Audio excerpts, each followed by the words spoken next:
As we all have 4 wives minimum. Okay. So first wife, the king used to fulfill all the desire. The first wife represents the body. Whatever body demands, we supply, right? And body is so ungrateful. Never the body or senses will say, no, thank you very much, you have provided so much. And the body will never say that, because he is the embodiment of ungratefulness, this body. Very ungrateful. Then what happens at the time of death? The body says goodbye to the soul. Then second wife is our position and also wealth. We are very proud. We give introduction to the society on these two, no? How much money I have and what position I have in the society. Introduction. If someone has huge money and good position, oh, salute, Hare Krishna. Whether you have a character or no character, no problem. Money is there, salute is there. That is Kali Yuga. Everything is determined by money. So people are very proud of that. So what happens to that money? Who enjoys that after we die? Somebody else.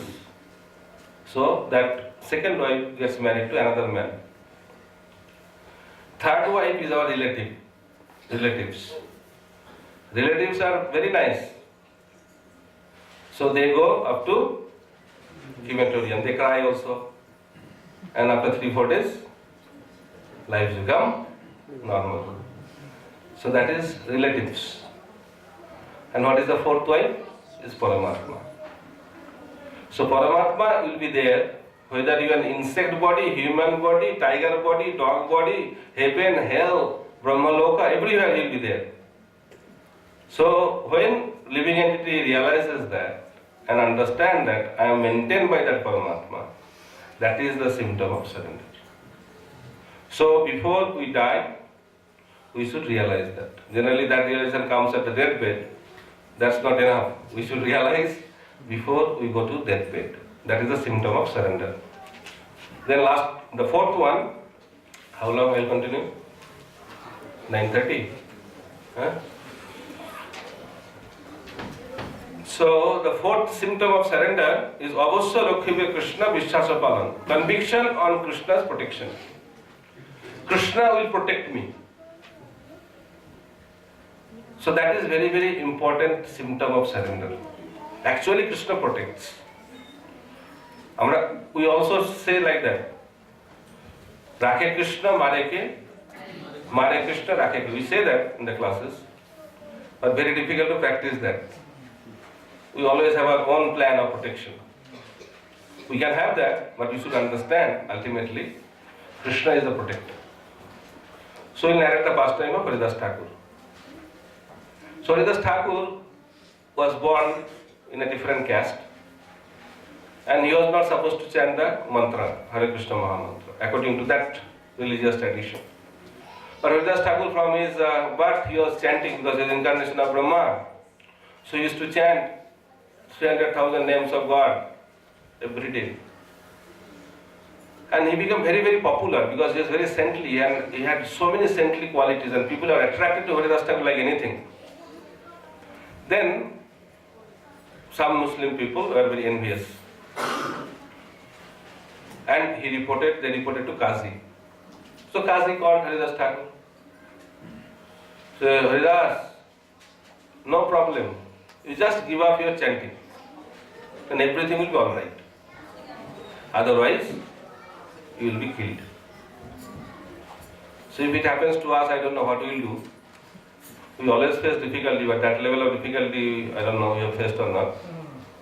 I don't know what will be our reaction, but see the reaction of Haridas Thakur. Haridas Thakur said to Qazi, Khanda khanda hoy deho jai jyoti pran, tabuna badane chharibo ami harina. He said, if my body is cut into pieces, each piece of my body will chant the holy name of the Lord.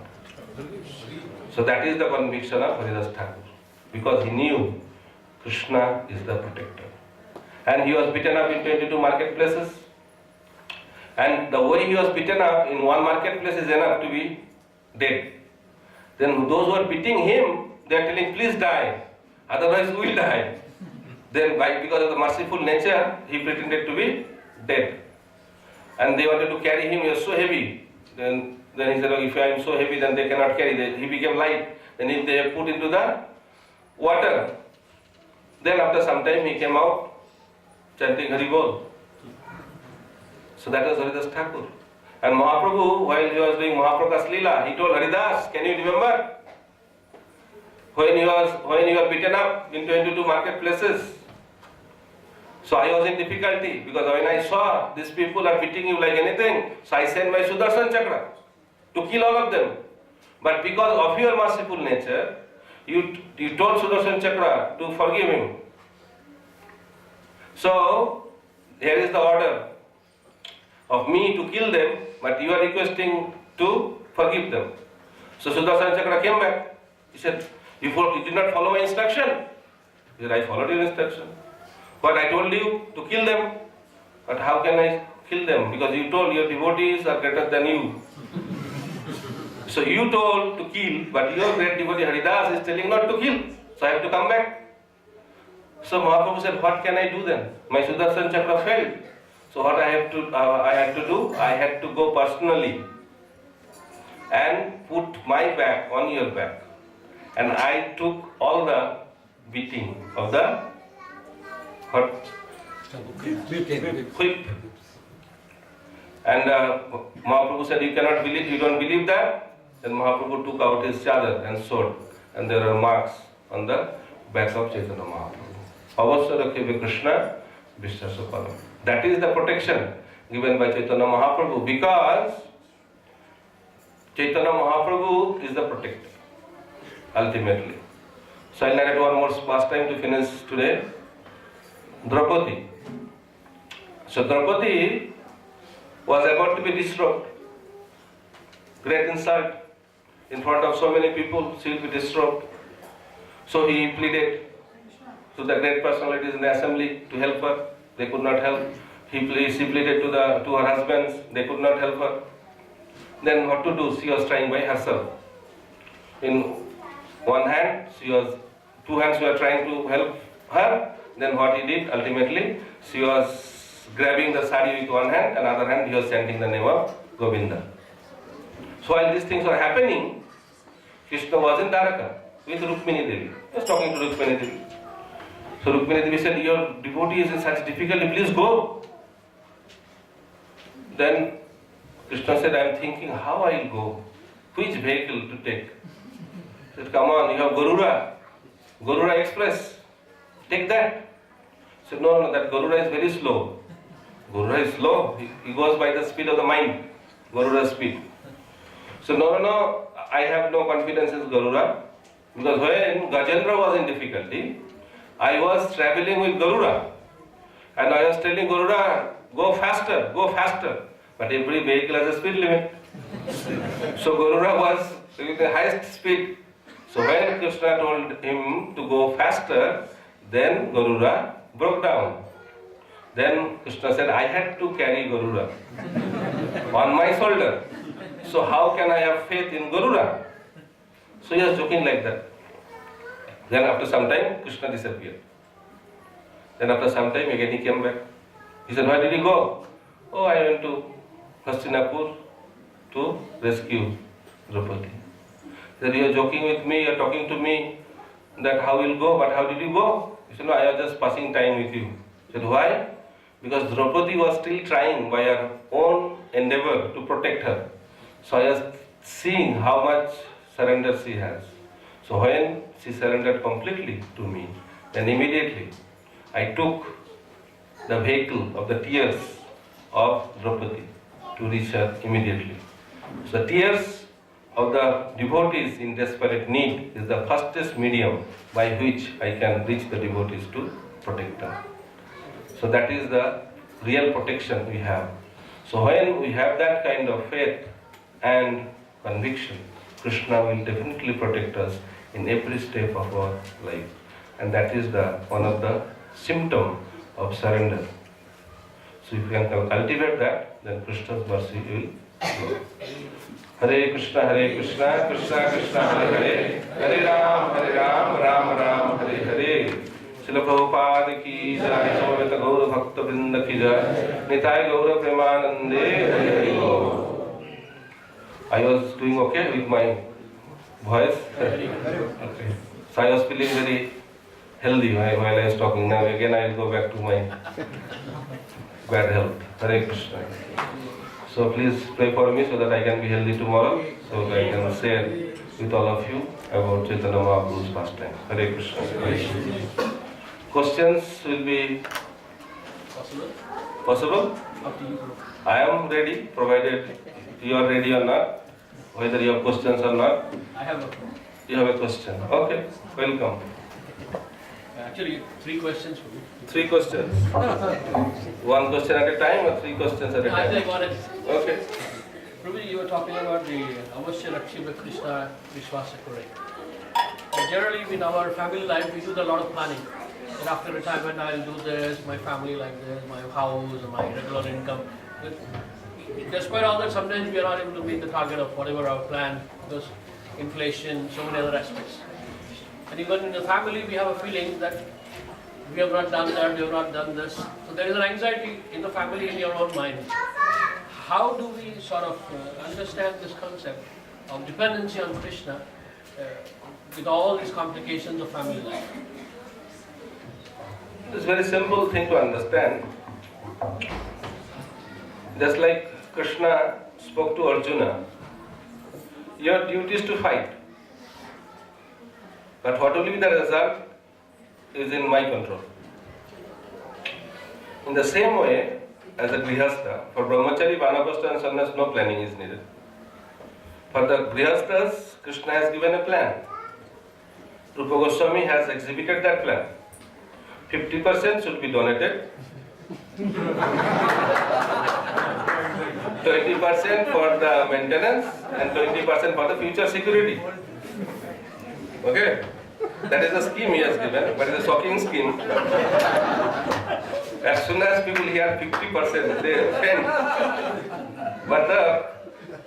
But percentage may vary, but principle remains the same. What is the process of surrender? Brahmachari, vanaprastha, sannyas, no money should be there. They should completely depend on Krishna. But grihastha ashram, some license is given to have some planning. And there is no problem in that planning. So, but ultimately through that planning, you have to come to the platform that ultimately no plan will work except the plan of Krishna. That is the ultimate plan. Okay? And then that's why after grihastha ashram, there is the ashram of vanaprastha. So ultimately you have to come to that platform. There is no problem in planning, but you should understand that no plan will work at the time of death. Okay? So therefore, Prabhupada said at least 10%, 20% according to your capacity, start giving.